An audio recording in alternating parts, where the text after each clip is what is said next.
Welcome to Books Arena. In this episode 1, invite you to join me in a journey through timeless wisdom captured in the book Focus on What Matters by Darius Forouou. In a world that bombards us with distractions and urgent demands, this book offers a lantern to illuminate the path toward clarity, intention, and purpose. Together we will unfold 7 powerful lessons drawn from Stoic-inspired letters, lessons about how to focus, how to act, how to cultivate simplicity and resilience, how to let go, and ultimately how to live with choice rather than drift. These ideas are not abstract. Each part will unfold through stories of real people, people much like you, people much like me facing everyday crossroads. My hope is that by the end of this journey you will feel not only inspired but equipped to act. Let us begin this adventure together here on Books Arena. Part 1, The Stoic Way. Imagine a teacher in an ancient courtyard in Rome. He stands before a small crowd. His voice is calm, steady and measured. He invites his pupils to imagine that life is a battlefield of thoughts, desires, events, and emotions. He invites them to carry a lantern within themselves that shines steady even in the darkest moments. That teacher is a Stoic. More than 2,000 years have passed. Yet his message is neither antiquated nor lofty. It is deeply human. It is exactly what we need today. The first letter of Focus on What Matters lays down this idea: Stoicism is not resignation. It is the art of mastering the one thing we can control, our own mind. Think of Ravi. Ravi is 30 years old. He works 8-hour days in a busy office. His inbox overflows. He worries constantly about promotion, about money, about what others think of him. One evening he logs onto Books Arena. He hears this narration. At that moment he does not need to solve every problem in his life. He needs to master his calm. That is Stoicism. Ravi decides to take a walk without his phone. He breathes. He reminds himself that the world may change, worries may come and go. But he can choose how he responds. He can settle his mind on the flame of his own reason. He can tell himself, right now I choose to be present. Right now I choose clarity.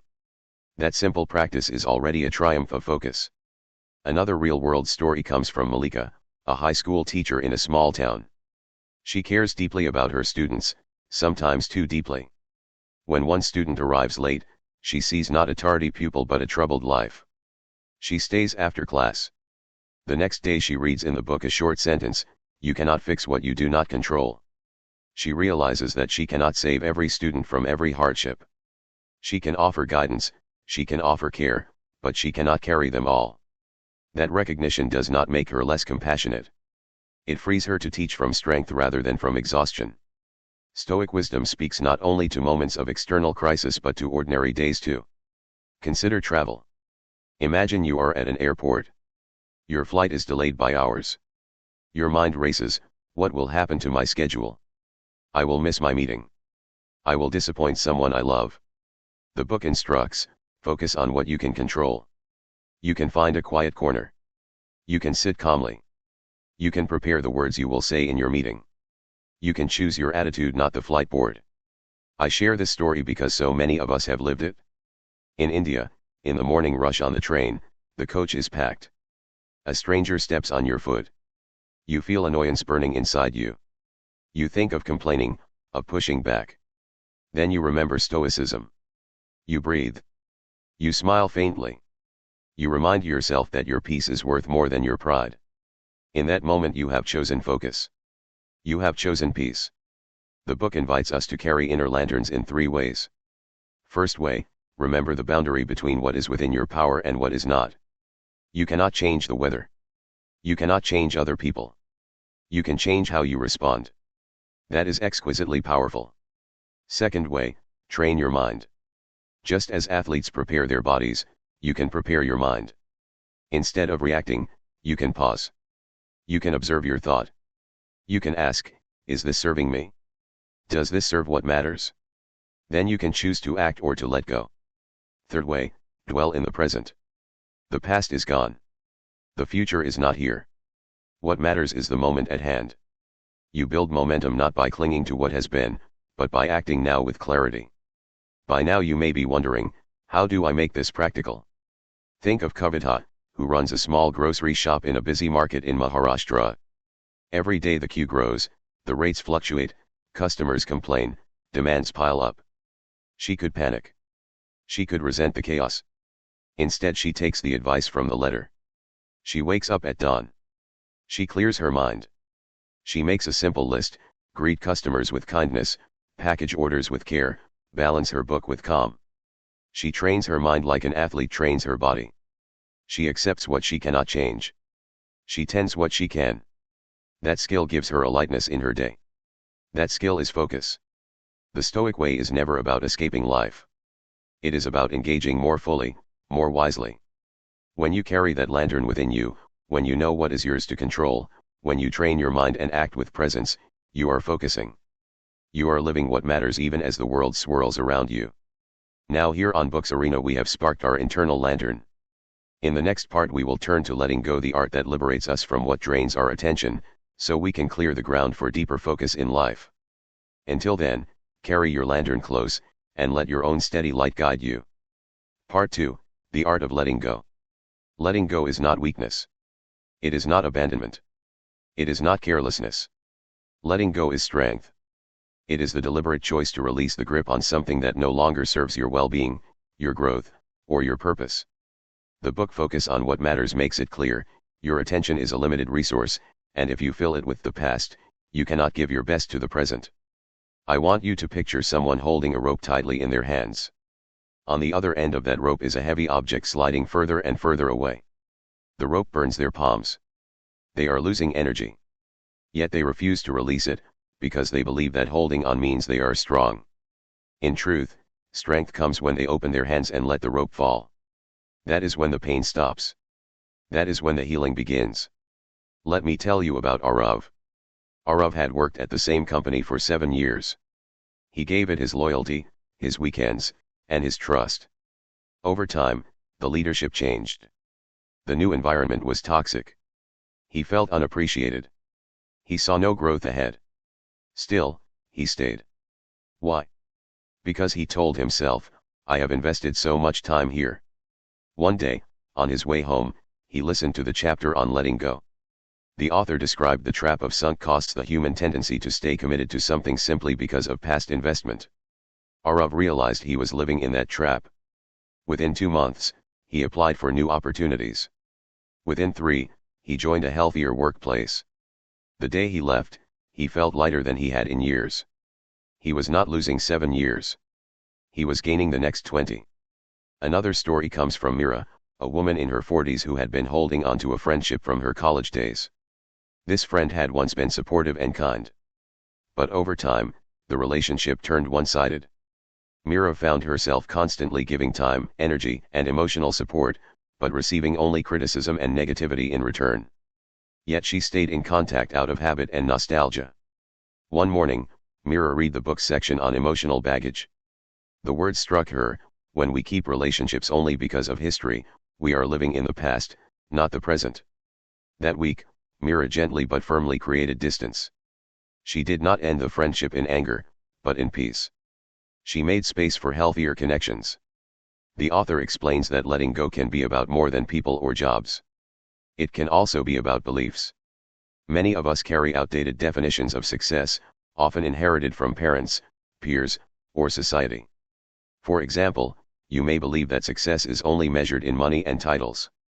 You may chase them for years, even if they bring no joy. Letting go of a belief is difficult because it shapes how we see ourselves. Yet the moment we let go, we can redefine success on our own terms. I have seen young entrepreneurs shift from obsessing over revenue numbers to building businesses that actually improve lives. They stopped asking, how much can I get, and started asking, how much value can I give? One powerful exercise from the book is to write down the 3 heaviest burdens in your life right now. These could be situations, relationships, habits, or even grudges. Then ask, do these serve my growth, my peace, my values? If the answer is no, begin the process of letting them go. Sometimes that process is immediate, like deleting an app that consumes your attention. Sometimes it is gradual, like transitioning out of a commitment that no longer fits. The key is to move intentionally. Letting go is also a daily practice in small ways. Think of Ramesh, who lost his temper whenever his neighbor played loud music. He fought about it for months, feeling angry each evening. One day, he realized he could not change his neighbor's habits, but he could change his own reaction. He bought noise-canceling headphones. He played his favorite peaceful music instead. He let go of the fight, and with it, the stress. The situation remained, but the suffering disappeared. The book warns that holding on often comes from fear, the fear of the unknown, the fear of being alone, the fear of failure. The antidote to fear is trust. Trust that when you create space by letting go, better things will enter. Trust that your worth is not tied to what you cling to. Trust that you will adapt and thrive. Letting go does not erase the past. It honors it, but does not let it control you. It is like closing a chapter in a book, not because it was bad, but because the story must move forward. The blank page ahead is yours to fill with focus, with purpose, and with freedom. As you move through life, remember this: every time you say yes to holding on to what drains you, you are saying no to opportunities that could enrich you. The act of letting go is therefore not an ending, but an opening. It is the clearing of soil so that something new can grow. In the next part of Focus on What Matters, we will explore the power of decision-making, how choosing decisively can free you from hesitation and keep you moving toward what matters most. Part 3, The Power of Decision-Making. Life is a series of doors. Some open onto new worlds. Some lead to challenges. Some lead to nothing at all. The truth is, we cannot know with certainty what lies behind each one. Yet we must choose. The act of choosing is what shapes our lives. Focus on What Matters teaches that indecision is more dangerous than making the wrong choice, because hesitation steals time, the one resource we can never replace. Think about Aisha, a young woman offered two career paths. One was safe, with a steady income but little excitement. The other was risky, involving a startup with no guarantee of success. She spent months weighing options, making lists of pros and cons, waiting for the perfect sign. But in waiting, she lost both opportunities. The lesson here is not about choosing risk over safety. The lesson is that when we stand still for too long, life moves on without us. The author draws from his own experience, explaining that even imperfect action is better than paralysis. Once a choice is made, we can adapt, learn, and course correct. But if we remain frozen, there is nothing to adjust, nothing to improve, and nothing to gain. Decision-making is not only about big, life-changing moments. It is also about the hundreds of small choices we make every day. Consider Arjun, a father of two. Each evening after work, he faced a simple decision: spend time with his children or continue working on his laptop. Often he told himself he would only work for a few minutes more, but those minutes became hours. One day, after reading the section on decision-making, Arjun decided to set a clear rule: no screens after dinner. That decision changed his evenings. Instead of half listening to his children while typing emails, he became present, reading to them, listening to their stories. The choice was small, but the impact was lasting. The book shares that clarity is the foundation of decisive action. Without knowing what matters to you, your decisions will always feel uncertain. It is like setting sail without a compass. You might move, but you will not know if you are moving in the right direction. This is why the author insists on defining your values and priorities before making important decisions. When you know your destination, you can choose your path with confidence. Let me share the story of Manish, an aspiring athlete. He trained for years but could not decide whether to focus on running or cycling. He feared choosing one meant losing the other. As a result, his progress in both was slow. Then he remembered a sentence from the book: when you divide your focus, you divide your results. He made the choice to commit fully to running for 1 year. That decision led to his first marathon and a personal best he could never have achieved while splitting his attention. The author also warns about decision fatigue, the mental exhaustion that comes from making too many choices in a short time. Imagine a shopkeeper who spends every morning deciding what to wear, what to eat, what route to take, and what tasks to start first. By noon, his mental energy is drained, and important business decisions feel overwhelming. The solution, the book suggests, is to simplify routine decisions. Wear similar clothes each day. Have a standard breakfast. Create a fixed morning schedule. Save your decision-making energy for choices that truly matter. Another valuable insight is that speed matters. This does not mean rushing thoughtlessly, but rather avoiding unnecessary delay. Many opportunities in life are like trains, they will not wait at the platform forever. The author tells of a speaking engagement he once hesitated to accept. By the time he decided, the offer was gone. From that point on, he adopted the habit of deciding within 24 hours for most opportunities. That practice prevented many missed chances. There is also the courage element. Many of us avoid decisions because they carry the possibility of failure. But the truth is, not deciding is also a decision, and often the worst one. I think of Priya, who delayed ending a failing business partnership because she feared conflict. The delay led to more financial loss and strained relationships. When she finally made the decision, she wished she had acted months earlier. The book advises a simple framework for better decisions. First, gather the information you need but set a deadline for doing so. Second, weigh your options against your values and priorities. Third, make the choice, commit to it, and take the first step immediately. Finally, review the outcome, learn from it, and move forward. Decision-making is a skill, and like any skill, it improves with practice. The more choices you make, the more confident you become. And with confidence comes the courage to take on bigger, more meaningful challenges. The act of choosing is, in itself, an act of focus. It is declaring to yourself and the world, this is where I will place my time, my energy, my life. Every decision you make shapes the story you will one day tell. Make it a story worth telling. In the next part of Focus on What Matters, we will discover the joy of simplicity, how removing the excess from your life can reveal the richness that was always there. Part 4, The Joy of Simplicity. There is a kind of freedom that many people never experience. It is not the freedom to travel anywhere, or to buy anything, or to do whatever you want. It is the freedom that comes when your life is uncluttered, when you own fewer things but value them more, when your schedule is lighter but filled with what matters, when your mind is quiet enough to hear its own wisdom. That is the joy of simplicity.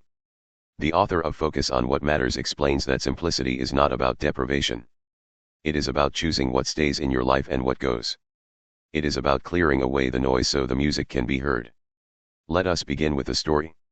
Rohan lived in a small flat in Mumbai, but his home was filled with items he had collected over the years: clothes he never wore, gadgets he never used, books he never read. He thought these possessions brought him comfort. Yet each time he opened his cupboard, he felt overwhelmed. One weekend, inspired by the chapter on simplicity, he decided to remove one item each day that he no longer needed. A shirt that no longer fit. A stack of old magazines. A broken lamp. In 1 month, his space felt lighter. In 3 months, he found himself breathing more easily in his own home. By owning less, he had gained more space, more peace, and more appreciation for what remained. Simplicity is not only about physical things. It is also about mental space. Think of Ananya, who kept a schedule so full that her days felt like a race from one commitment to the next. She believed she was living fully, but in truth, she was exhausting herself. After reading the book section on simplicity, she began saying no to events and tasks that were not essential. She created evenings with no plans. She took walks without her phone. She sat quietly with a cup of tea and let her mind wander. At first, the stillness felt uncomfortable. But soon she discovered something powerful: her creativity returned, her patience increased, and her energy rose. Simplicity had given her back her clarity. The book shares an important truth: our attention is our most valuable resource, and when it is scattered, we lose our ability to enjoy life. By simplifying, we gather our attention in one place, allowing us to experience things deeply. Imagine eating a meal without checking messages, without thinking about the next meeting, without rushing. Every flavor is richer. Every bite is satisfying. That is the power of undivided attention. The author gives the example of ancient Stoic philosophers who lived with few possessions, not because they could not have more, but because they understood that excess often breeds distraction. When you own fewer things, each thing serves a purpose and holds meaning. When your commitments are fewer, each one receives your best energy. Simplicity also applies to decision-making. The fewer unnecessary options you have, the less time you waste choosing between them. This is why some of the most productive leaders in the world wear similar clothes each day or eat similar breakfasts.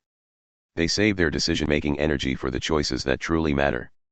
One of the most moving examples in the book is about a man named Farid, who decided to live by a simple financial rule: spend less than you earn, and spend only on what aligns with your values.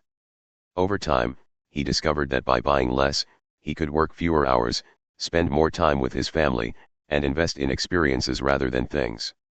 His life became richer, even as his possessions became fewer.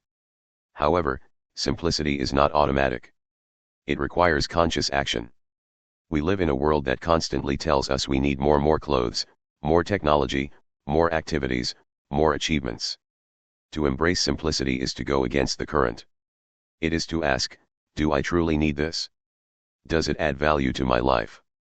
And when the answer is no, it is to have the courage to let it go. You can begin with a small step. Clear one drawer. Remove one meeting from your calendar. Unsubscribe from one source of unnecessary information. Over time, these small acts create a lighter, calmer, more intentional life. The joy of simplicity is that it makes room for what truly matters. When you have fewer possessions, you can take better care of them. When you have fewer commitments, you can give more of yourself to each one. When your mind is less cluttered, you can focus on your deepest goals. Simplicity does not limit your life. It expands it. As the author reminds us, the goal is not to own nothing, but to be owned by nothing. When we simplify, we reclaim our time, our space, and our peace. We find that we already have enough. We find that we already are enough. In the next part of Focus on What Matters, we will step into a challenge that touches every life: stress. We will explore not only how to deal with it, but how to transform it into a tool for growth. Part 5, How to Deal with Stress. Stress is a visitor that comes to every home. It wears many disguises: the pile of bills on your desk, the exam you must take, the argument with a friend, the deadlines that seem to multiply overnight. It can arrive suddenly, like a storm, or it can creep in quietly, like a slow leak. The message of Focus on What Matters is clear: you cannot completely remove stress from your life, but you can decide how you will meet it. Imagine a glass of water. It is light if you hold it for a few seconds. It becomes heavier if you hold it for minutes. Hold it for hours and it feels unbearable. Stress works in the same way. The longer you hold onto it without release, the heavier it becomes. The key is not to deny the glass, but to put it down regularly. Let us look at the story of Kunal, a young software engineer in Bengaluru. His workload was high, and the pressure from clients was constant. At first, he worked late into the night, thinking that more hours meant more control. But instead, he began to feel exhausted and irritable. After reading the section on stress, he realized that his approach was unsustainable. The author suggested creating deliberate recovery periods, breaks in the day when the mind and body can reset. Kunal began taking short walks every 2 hours. He scheduled one completely screen-free hour before bed. Within 2 weeks, his concentration improved, and tasks that once felt overwhelming became manageable. The book explains that not all stress is harmful. There is a form of stress called eustress, the kind that challenges you to grow, learn, and adapt. Think of an athlete training for a competition. The physical strain is a form of stress, but it builds strength. Similarly, when you take on a new project, the initial discomfort can sharpen your skills. The key is balance. Too little challenge leads to stagnation, and too much leads to burnout. Consider the example of Ritu, a medical student. Her schedule was packed with classes, hospital shifts, and exams. She felt stressed every day. But instead of trying to eliminate stress entirely, she redefined it. She began to see her studies not as a burden, but as preparation for the life she wanted. She used techniques from the book, breathing exercises to calm her nervous system, setting priorities each morning, and reminding herself that her efforts served a purpose. Slowly, her stress transformed from a weight to a motivator. One of the practical strategies the author shares is the control check. When you feel stressed, ask yourself, is this within my control? If yes, take one small action toward improvement. If no, release it from your mental grip. This approach is rooted in Stoic philosophy, which teaches that we should not waste energy on what lies outside our influence. Another useful practice is what the book calls stress mapping. Take a sheet of paper and list the sources of stress in your life. Next to each, write down the specific action you can take to address it, or write no control if it is beyond your reach. This simple exercise turns a vague sense of overwhelm into a clear map of action and acceptance. The book also highlights the role of the body in stress management. Stress is not only in the mind, it lives in the muscles, the breath, and the heart rate. Physical activity, even something as simple as stretching or a brisk walk, signals the body to release tension. Meditation, deep breathing, and mindfulness are equally powerful tools, because they train the mind to return to the present moment instead of spinning in worry about the future. Let us return to a very common modern example: traffic. You are stuck in your car or on a crowded bus, moving slowly, watching the minutes slip away. You can tighten your grip on the steering wheel, mutter in frustration, and arrive at your destination drained. Or, you can use the time to listen to an audiobook that inspires you, practice deep breathing, or simply observe the world around you without judgment. The situation has not changed, but your experience of it has. Stress often grows in the gap between reality and expectation. When we expect life to be smooth and perfect, every bump feels like a crisis. The author encourages us to accept that challenges are part of the human experience. This acceptance does not mean giving up, it means facing life as it is, with resilience and adaptability. The power in dealing with stress lies in your response. You can let stress drain your energy, or you can use it to sharpen your focus. You can carry it endlessly, or you can put the glass down, even for a moment, to rest your hands. When you focus on what you can control, when you build daily habits that release tension, when you transform pressure into purpose, stress becomes not an enemy, but a teacher. It teaches patience. It teaches strength. It teaches you to choose your state of mind, even when you cannot choose your circumstances. In the next part of Focus on What Matters, we will dive into the very heart of the book's title, The Power of Focus itself. We will see why single-minded attention can create extraordinary results in a world that constantly tries to pull us in every direction. Part 6, The Power of Focus. In a world overflowing with noise, focus has become a rare currency. Notifications blink on our phones, advertisements flash across our screens, and demands pull us in a dozen directions at once. Yet the truth is as old as time: when you direct your full attention toward one meaningful goal, you unlock a force far greater than scattered effort ever could. The book Focus on What Matters begins the section with a simple but striking metaphor. Imagine sunlight spread across a room. It warms everything softly. Now imagine that same sunlight concentrated through a magnifying glass. It can ignite a flame. Focus is the magnifying glass of the mind. When your attention is scattered, your energy is diluted. When it is concentrated, it can set the world on fire. Let us begin with the story of Arjun, a young entrepreneur in Pune. He had 5 different business ideas at once: a cafe, a clothing line, an app, a YouTube channel, and a digital marketing agency. Every week, he jumped from one to the other. Months passed, and none of them truly grew. One day, a mentor gave him a blunt piece of advice: you are planting 5 seeds and giving each a teaspoon of water. Choose one, and give it a bucket. Arjun chose the app idea, poured all his hours and resources into it, and within a year, it became profitable. The other ideas did not vanish, they simply waited until the main tree was strong enough to support them. The author explains that focus is not just about doing one thing, it is about saying no to many other things. Every yes to a distraction is a no to your main priority. This is why the greatest achievers are often the best at declining opportunities that do not align with their mission. Consider the life of Marie Curie, the pioneering scientist. She spent years in a small, poorly equipped laboratory, working tirelessly to isolate radium. The work was slow, exhausting, and physically dangerous. Yet she refused to be pulled away by easier, more comfortable pursuits. That unwavering dedication brought discoveries that changed the course of science. Her story is a reminder: the world rewards depth, not shallowness. In practical terms, the book offers a method called the Daily 3. Each morning, you choose the 3 most important tasks for the day. These are not urgent distractions like checking email or rearranging your desk. They are meaningful actions that move you toward your long-term goals. Once you commit to completing them before anything else, you begin to experience the power of directed effort. The author also warns about fake focus.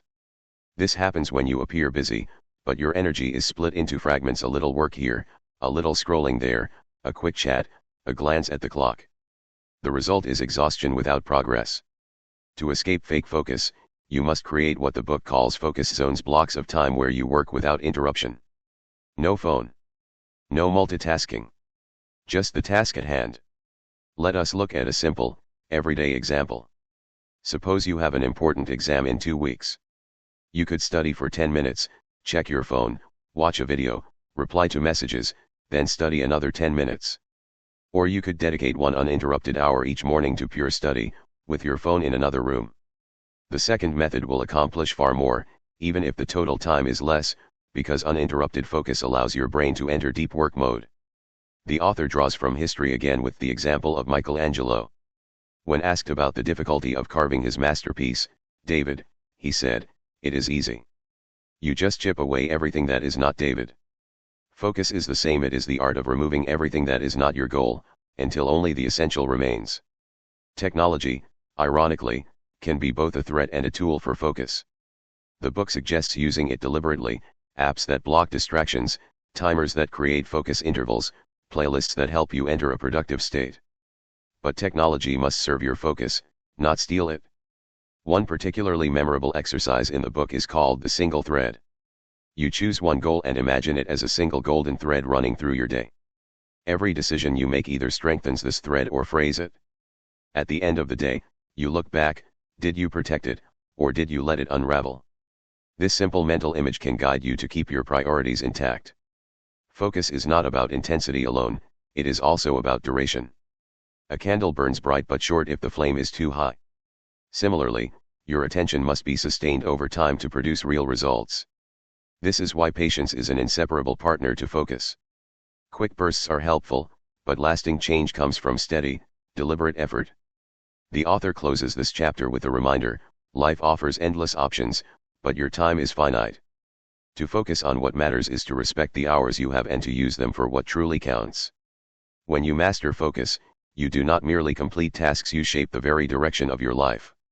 In the next and final part, we will see how self-discipline becomes the anchor that holds focus in place, ensuring that your best intentions turn into consistent actions. Part 7: The importance of self-discipline.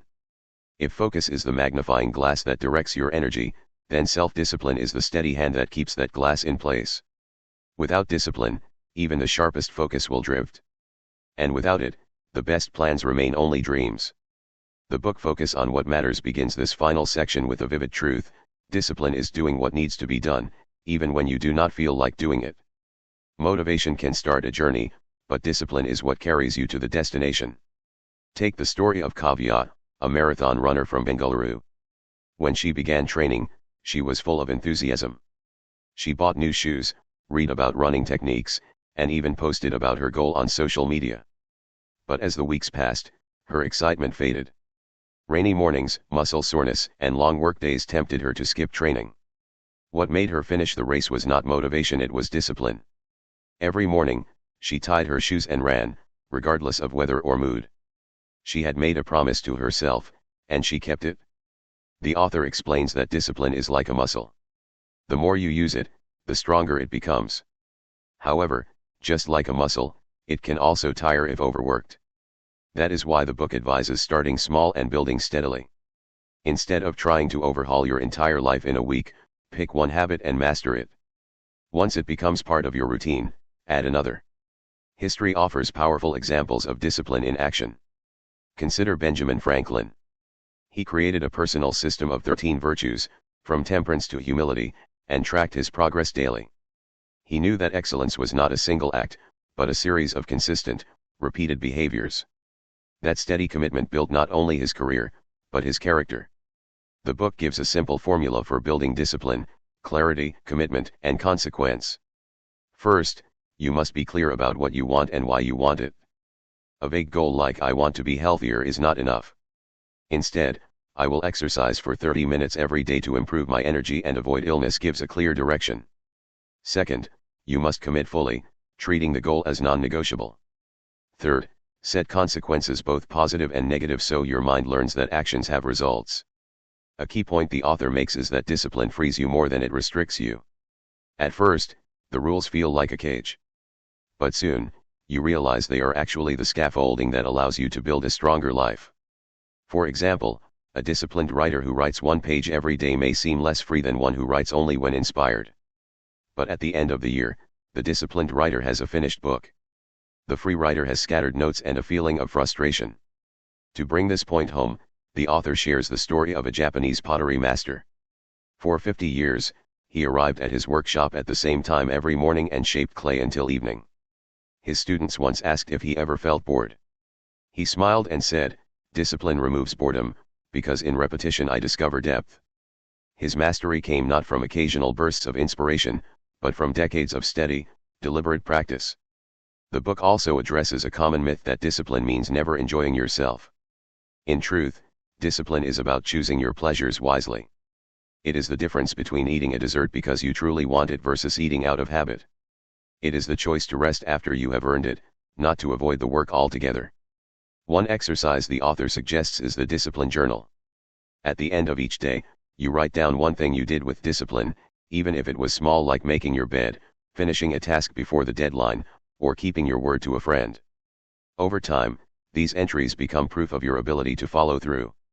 On difficult days, you can read them and remember that you are capable of more than you think. Self-discipline also protects you from giving in to temporary emotions. There will be mornings when you feel tired, evenings when you feel lazy, and moments when excuses seem reasonable. Discipline is the quiet voice that says, "Do it anyway." It is the bridge between goals and achievements, between intentions and results. The chapter ends with a powerful reminder: in the end, success is less about talent and more about consistency. Many people start strong, but only those who keep going reach the finish line. Self-discipline is what keeps you moving, step after step, even when the path feels steep. And with this, the book closes its core lessons. You have learned the value of letting go, the art of decision-making, the beauty of simplicity, the tools to manage stress, the strength of focus, and now, the anchor of discipline. Together, they form a map, but walking the path is up to you. You have just listened to Focus on What Matters, a book that is not only about productivity, but about living with purpose. We began with the wisdom of the Stoics, learning to anchor ourselves in what we can control. We explored the art of letting go, freeing our minds from what no longer serves us. We saw the power of clear decision-making, the peace that comes from simplicity, the tools to manage stress, the exponential results of true focus, and the steady strength of self-discipline. Each chapter has given you ideas, but ideas alone are not enough. Change happens when you act. The question now is, what will you choose to focus on? What will you let go of, starting today? If you take just one principle from this book and live it every day, you will already be moving closer to the life you want. Thank you for listening to Books Arena. If you enjoyed this audiobook, subscribe for more life-changing summaries and full narrations. Until next time, remember, you cannot do everything, but you can do what matters, and that is enough.